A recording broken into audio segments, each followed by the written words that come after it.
Like Dave Portnoy's DMs, somehow all roads lead to and from the Cancel Me Baby podcast.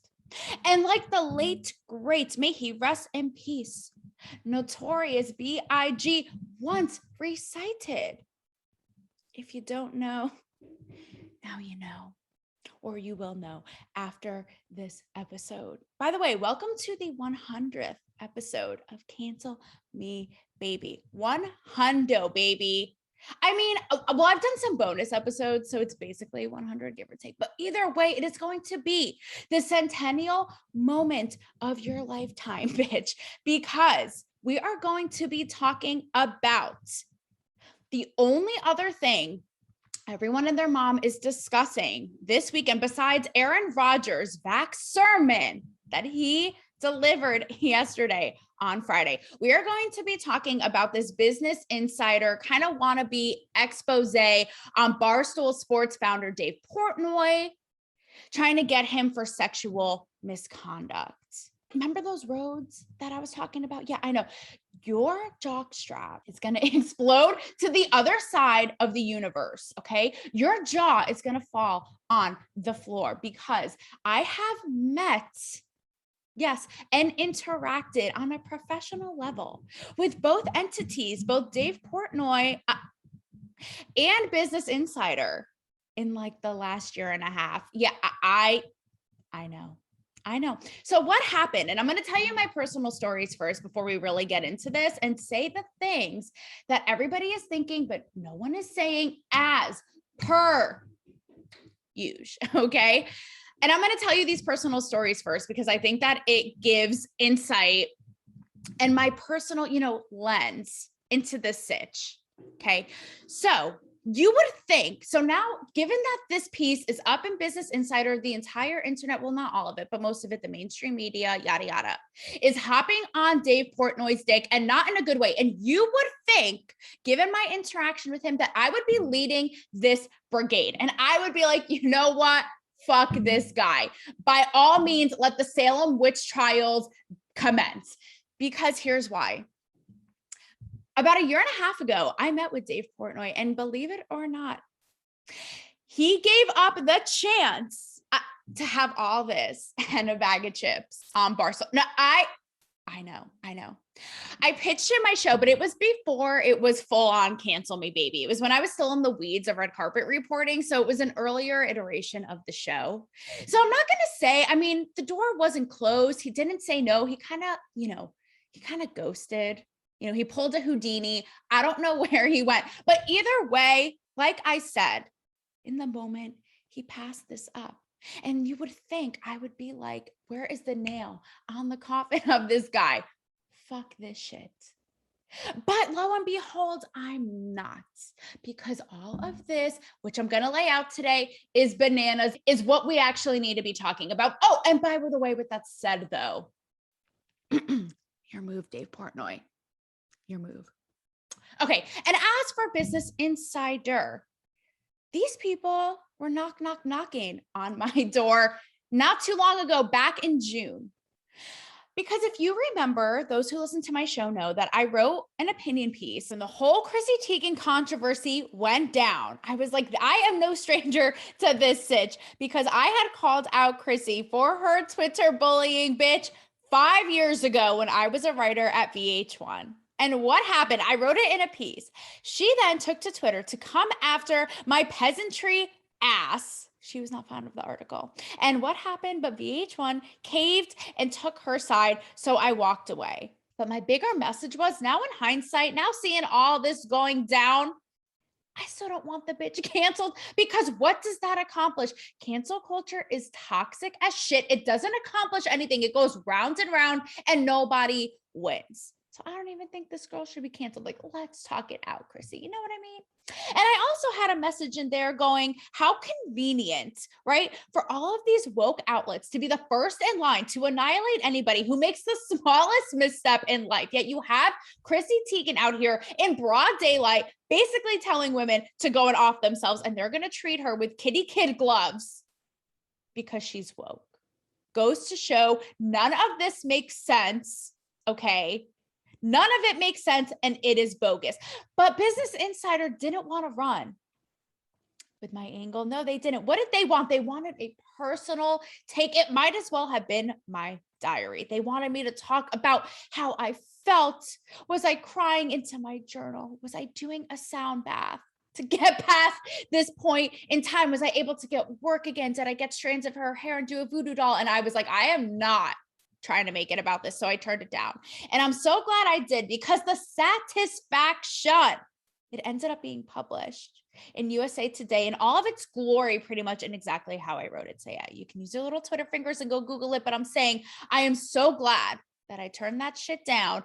And I'm not surprised that this is how they're running with this now. You know what I mean?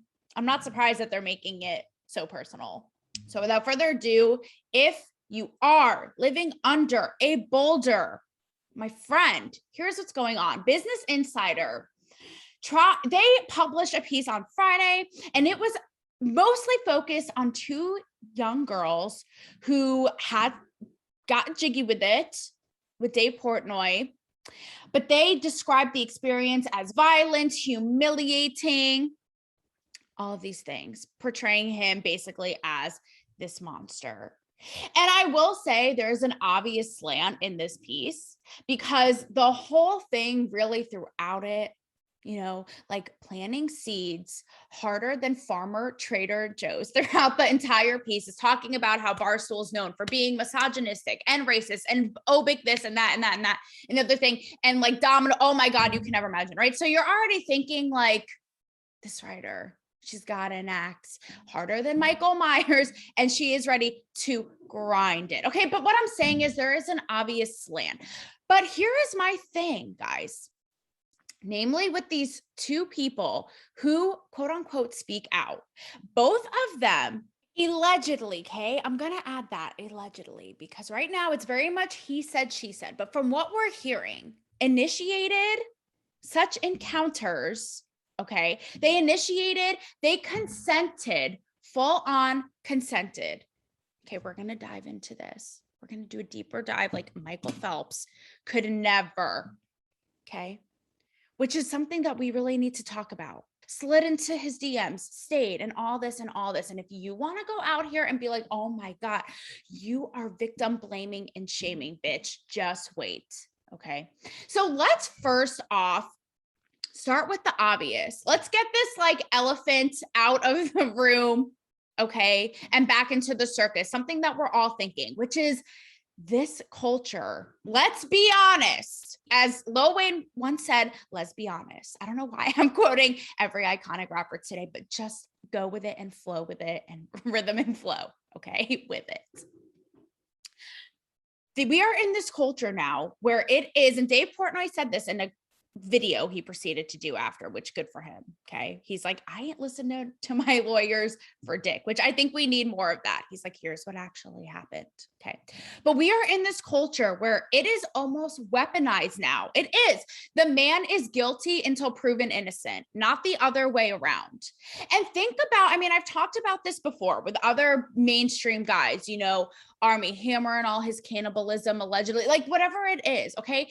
We don't really know all, like, especially in this, when it has to do with 2 syllables, consent. Okay. But think about if that were your dad, your brother, your uncle, your bestie, your mentor, I don't know, someone you loved in a past life, your high school sweetheart, your bus driver, your barista. Okay. But I'm saying, think about if this was a loved one in your life and all it, your son, and all it takes are women coming forward and being like, this was consensual, perhaps in some cases, and their reputations and their lives are destroyed. So that's a side of this. That I don't like.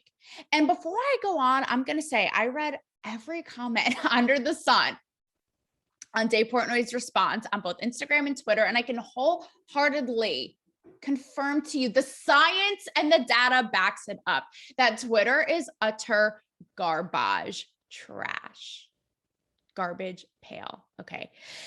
But I even saw actual assault survivors being like, guys, we need to take a step back here. And I'm also going to say, before you have a conniption, okay, I was there on the red carpet reporting from the Golden Globes when Me Too first was in sight. All the Black dresses in the world. Yeah, I know. And I wrote like a novella on my Instagram because I did wholeheartedly support it. I was like, it is so amazing to be a part of this moment and pass it down to my future daughters. Like, honestly, the Pulitzer is collecting dust. Okay. But I'm saying, I support it when it really means something wholeheartedly. We've also come to learn that the actual Time's Up and Me Too organization is a total sham because it just depends on the day of who they're going to choose to support, to back up, to help. Sham. Every leader has stepped down. We've learned their motivations. Sham. Okay. So let's get into actually the layers though. Okay. Now that I got that out of the way. Yeah. So don't even try to come for my support of the real Me Too. I've actually penned op-eds and you can hit your little Twitter fingers and Google this, supporting it. If anything, I've been like, celebrities actually need to speak the fuck up even more. Like, I don't hear you. Also, trash.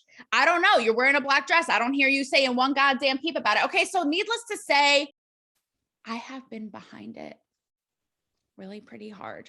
So something Dave Portnoy mentioned, okay, let's just like dissect harder than a frog in your biology class, which I don't even know if that is going to be a thing anymore.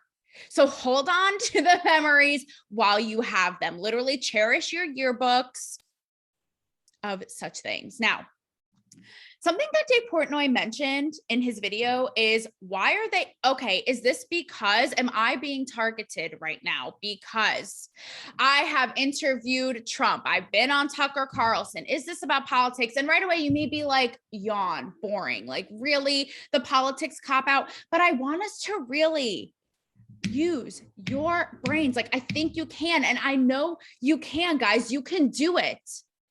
Think about it. I even saw a piece that said, Dave Portnoy is a piece of shit in Gawker. Could you imagine such piece, even like the Business Insider one, okay, running about any mainstream beloved male celebrity? Could you imagine? It would never happen. And that's where it's like, okay, wait a minute. Where is all of this reporting? Where is all this reporting on all of the womanizers? Guys, I have been in every crevice of Hollywood's asshole. Okay. And I can say every guy out there is trying to get their dick wet harder than a tsunami. Okay. And there are ones who are public about it. And this is where I'm wondering, where is all this energy for them? Here's why. In the piece, it talks about how Dave Portnoy, look, it's not a secret. And he said it. He has fucked. This guy has probably fucked your mom, your cousin, your aunt, the aforementioned barista. Okay. It's no secret. But it goes after how he likes to sleep with, he's in his 40s and will sleep with women in their early 20s. Okay. Question for you. Number one, where is all of this energy for Leo DiCaprio? And they laugh about it. They make jokes at award shows like, oh, Leo, haha, sleeping with your local homecoming queen. Oh, this guy. And they're all like cracking up, like their belts are breaking off from laughter. Okay. And they joke about it and they make fun of it. And by the way, I've met Leo's young, I don't know if they're still together, but Camila Morone, his 20-something girlfriend, and she's lovely. No knock on her. Like, have at it. Have the fuck at it. But I'm saying, like, you guys know me. I love an age gap. I am a participant of the mega age gap. Like, this Dave Portnoy shit could never, but I'm just saying. Are you joking? Hollywood is the breeding ground of this stuff. So let's take a look at some others, okay? Like, again, where is all the energy for this? First of all, Tiger Woods. Now, sex addiction talk, allegedly or not aside, okay? This guy had 120 affairs on his wife. One of them was with a 21-year-old, okay? Where is the articles being like, what a piece of shit? John Mayer because the Business Insider article also says how he is into some rough stuff, which he also has admitted to. He's like, I could be a little kinky. And there's videos out there on the internet of him like choking girls and spitting in their mouth. Okay. And that's a whole other thing I'm going to get into in a minute is like, really? We're going to start kink shaming. We're going to start doing that. You guys were having mental breakdowns when you thought 50 Shades of Grey was too vanilla. And now you're going to be going on this tirade. Give me a break. Like quit it with the amnesia and stop it. Okay. So speaking of kink, okay, John Mayer, who has also fucked everybody you've ever seen, okay?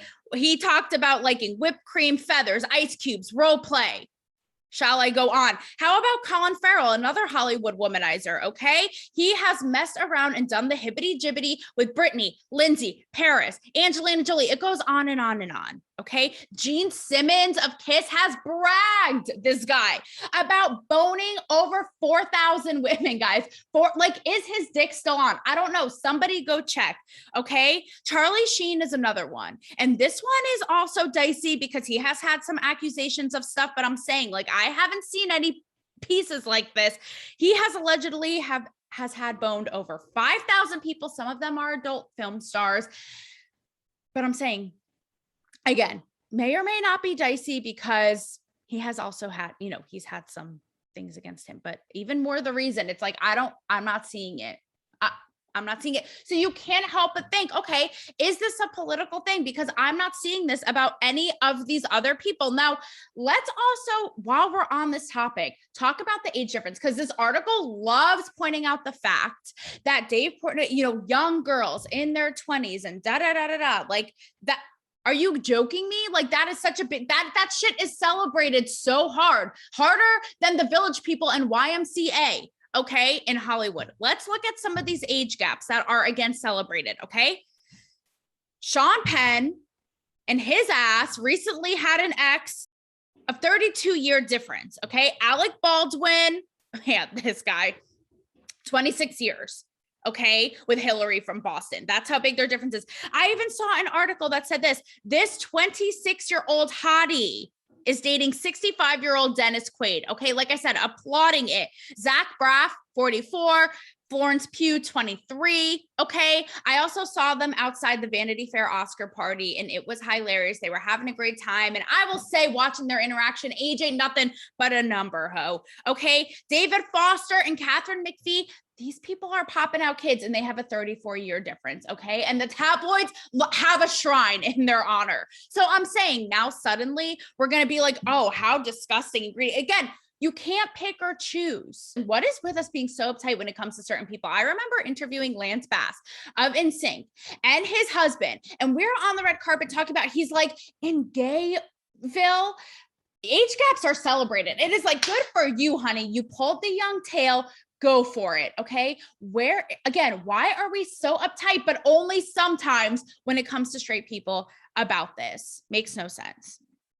Okay. And it also makes me think, right, that they are trying, because you can, like I said, you can only imagine all of the people that Dave Portnoy has fucked. And all that they can chalk up are these two girls who full on, like I said, initiated and consented.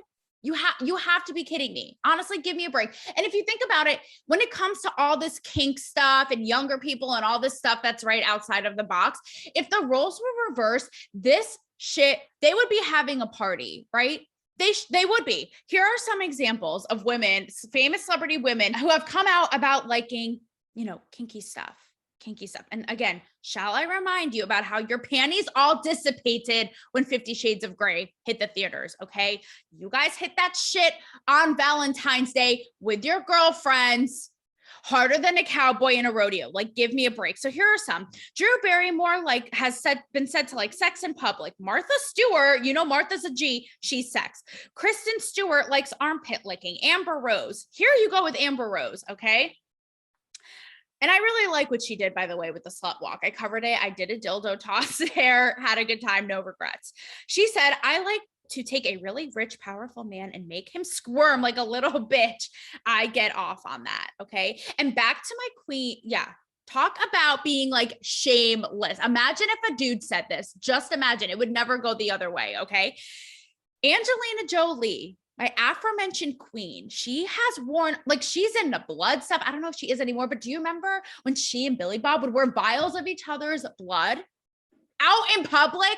No fucks to be given about that kink. Okay. She has even talked about knife play, all the stuff. So that goes to all to say, why are we suddenly shaming it with Dave Portnoy? And by the way, if this shit is consensual, who the fuck's business is it? Who, like, honestly, and this is what I'm going to get into right now with these women, okay? Because I would never want to shy a woman away or discourage a woman from speaking out. But if it is consensual, why is it anyone's business to be like, okay, can you please explain to me the kinkiness of your sex life? It's really, if it's consensual, it's private, it's no one's business. But it's like we pry and make it our business when we pick and choose with the people. Again, where are these exposés on Leo? Okay. Because some of that shit by this logic may or may not be questionable. Okay. So with that said, and I conclude this chapter with Hollywood and our society and pop culture and culture at large right now. We're being inundated all day with celebrating like this kooky, literally think about this. We are being inundated and they are like, you guys need to celebrate the fact suddenly that after thousands and thousands and thousands of years in the beginning of time, gender suddenly now does not exist. It just doesn't. So everybody, okay, you guys, let's celebrate that. And it's like, wait, what? Like, and look, I'm not knocking it all. I've said it before. I fully support the trans community and adult decision-making trans people. Okay. But we're being asked now to celebrate all of these things. But when it comes to anything like in the case of Dave Portnoy, kink or younger women, like an age gap, ooh, it's like that's so spooky and crazy and shameful. Like, are you joking me? This is where the mainstream media is deranged. Like, you guys need to get your priorities straight right now. Okay. So now when it comes to the women, because what they do is portray these women as almost like weak and incapable and scared and all this stuff. Because what it seems like to me is that listen, like they were getting it on. Maybe they didn't like it, or they felt like it was a little rough, or they felt like violated. I'll be honest with you. I have had experiences like that. And it doesn't feel great. One of them said like she felt like a sex doll. I know exactly what that feels like. You're like, okay, am I even here? To be honest with you, I equate it to somebody just not being good in bed. But nonetheless, it don't feel great. But I'm never going to turn around and say that it was misconduct or this or that or non-consensual, because I didn't push them off. I didn't get up and walk away. I didn't say anything. So it's that idea that it's like, okay, so do you maybe regret it after the fact, or you didn't like how it feels after the fact? But to portray these women as in the moment, scared and hopeless and unsure of what to do. Now let's dissect this, because there's a part of it where I could understand. They're like, Dave Portnoy and his following, they're called stoolies. They will ride or die for this man. And I don't want to, that idea of like, I don't want to come out because I don't want to risk them all coming after me. And I was scared and a little starstruck and intimidated. I'm a young 20 something and I'm with this big, powerful guy. But let's talk about this. And I've said this before.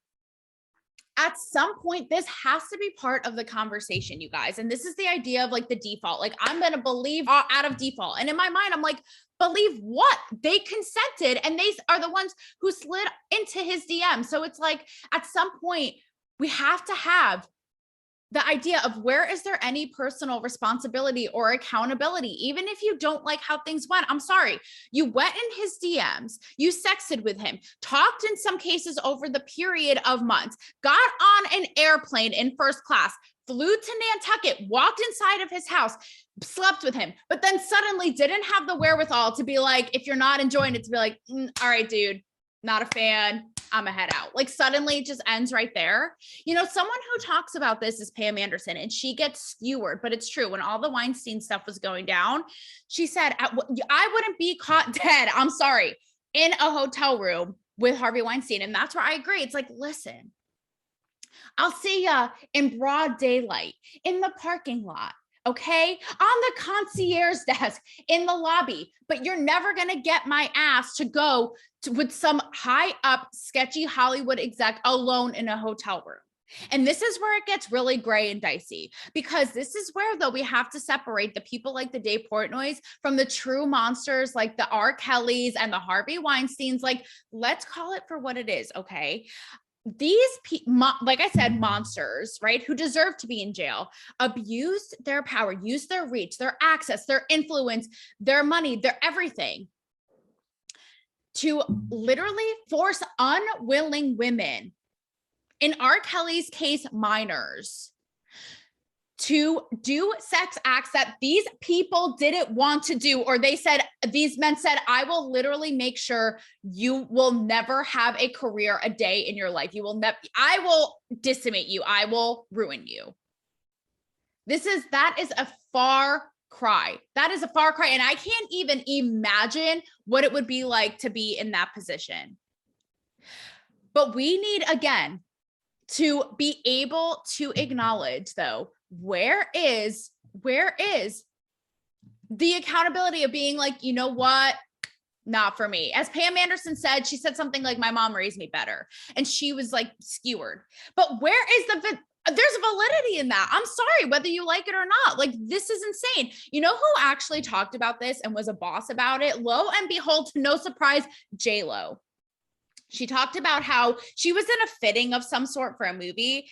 And I don't know if it was the director or whoever it was, but they were trying to pull some shady shit. And they were like, let me see you change into it or something. I'm butchering the story, but the essence is she was like, yeah, nah, bitch, try again. This isn't a game of sorry. You lose. Okay. That's what I mean. Okay, standing up and talking about these young girls as if they're so powerless. Let's talk about this. And I want to make this super clear as well, okay? First of all, bitch, and I've said this before, okay? No means no. Like, if you say no and the person proceeds to keep going, we have a different conversation here, pal. That's a different story. But I'm talking about from what I'm seeing here and what we know so far. Okay. And this whole idea of women making decisions in their early 20s. And it seems like the media and this piece gives off this tone, which is like, he should know better. He's in his 40s and some of these girls are in their young 20s. And so they couldn't make the decision, to walk away or in the moment, as if they're so incapable and helpless and can't stand up. And that I can't get behind, because when you think about it, right? Think about all of the life-changing decisions that young women can make and do make. Okay. And sometimes that are irreversible and that will impact them forever and that they can't take back. No, really think about this. Okay. First one, you may be like, how is this the same? Not the same, but driving a car. Okay. You may be like, who cares? But guess what? If you're out there and you're in your Prius and you're TikToking and you hit and kill somebody, I would say that is pretty significant and something that would change your life forever again, right? That you can't take back. How about this? You can join the army. You can have a gun and go into war and kill people. Okay. That is a pretty massive decision, if you ask me. And one that is a hot topic button issue right now. Actually, two. Number one, abortion. You can make that decision. And again, can't take that back. Huge decision. Huge. You can make that when you're in your 20s, early 20s. Absolutely you can. How about that? And we're here marches and rallies about it all day long, which I'm for it. Absolutely. But you hear it all day long, my body, my choice. And it's like, well, that has huge implications, huge repercussions too. Let's not forget about that. And how about the decision that we are giving, not even people in their 20s, okay, but teenagers and kids, the decision to change their bodies and their genders for permanently, forever, completely change anatomy, change body parts. Again, I'm not knocking it for the adults who are capable of making such decisions, right? But I'm saying we're allowing these women and these people to make these huge decisions that they can't take back at even younger, right, than their early 20s. To imply that they, they're not able or they're not capable, I think that that's bogus. Now, somebody can say, well, those aren't the same because, they're making choices that for themselves and that only impacts themselves. Well, guess what? If you consent to having sex with somebody, that is going to affect and impact you. Again, spiritually, mentally, physically, however you want to slice it. And when you think about it, we have seen women on the world stage sometimes making decisions in their young 20s that don't only impact them, but impact other people. Okay. Let's go through a couple. And again, you may be like, this isn't the same as, the privacy of getting intimate with someone, but just hear me out. Okay. Just wait. Here are some examples. First of all, the idea that, say, Jennifer Lawrence, okay, Jennifer Lawrence was 25 and she wrote an open letter to Hollywood. She's only 25, being like, F you all, talking about, on this topic, talking about not getting treated right or the pay disparity or this or that. She could have gotten exile from Hollywood. They could have been like, ta-ta, nice knowing you, bitch, and exposed herself to all kinds of flack, and blacklisting. But she did it, 25 years old, made that decision to put that out there. How about you guys, Simone Biles in the Tokyo Olympics that just happened? The whole world is watching. And this girl's 24 and she made a decision for her mental health to take a step out of the Olympics. Again, could have been mocked, ridiculed. She made that decision, huge decision. Even while we're on this topic, a guy who should, again, be in prison, that Dr. Larry Nassar, while we're talking about these Olympic girls, how about the girls who came out and testified again on the world stage, made the decision to get up and tell their stories while the entire world is watching against this man? Do you know how old they were? 24, 24, 25, 27. Greta Thunberg, she's another one. This girl, like, no matter how you feel about her, she is out here, started at 16. I think she's 18 now, out here busting balls, talking to crowds of thousands and thousands of people. She talks about climate change, but I'm saying she is out here standing up for something, right? 16, she started 16. Okay. And this is another one, whether you love her, whether you hate her, whether you're never going to wear a white dress again, even on your wedding day, in her honor, AOC. I mean, think about this, you guys. AOC was in her 20s when she was elected to Congress. This is somebody in her 20s who can make decisions that impact us. This is what I mean. We can't pick and choose when it comes to giving huge power and responsibilities to young people. They are capable. And this does not go to say that I don't believe these women or that I want to discredit or invalidate them. Again, if what happened, if they felt like it was not what it wasn't a pleasant experience and they didn't like it and they felt violated, that really sucks. And Dave Portnoy even said, because one of them said she was depressed after. He even said, that really sucks. I feel terrible if that's the case. But again, this all has to come into the conversation at some point when it comes to giving these young people power and honoring and validating that, and not only using it in certain circumstances. So what happens? And this is what I don't like. Okay. Where does all of this go? Sooner or later, we're going to get to, I've already seen it on the internet, how people are like, oh, here we go again, disgruntled women or women who didn't get clout or money or attention or this or that from Dave Portnoy. So they're going to go after, this man, powerful white man, and try to ruin his reputation and, take him down, yada, yada. And that's what's going to happen. Now you even have hashtags like, believe all men, and that's why I feel like, do we need to hear all women? Yes. But do we believe all of them right away? I don't think that we have to. No. Do you believe everything that you hear right away? What is this? Okay. This isn't like, it's like the tooth fairy or Santa Claus.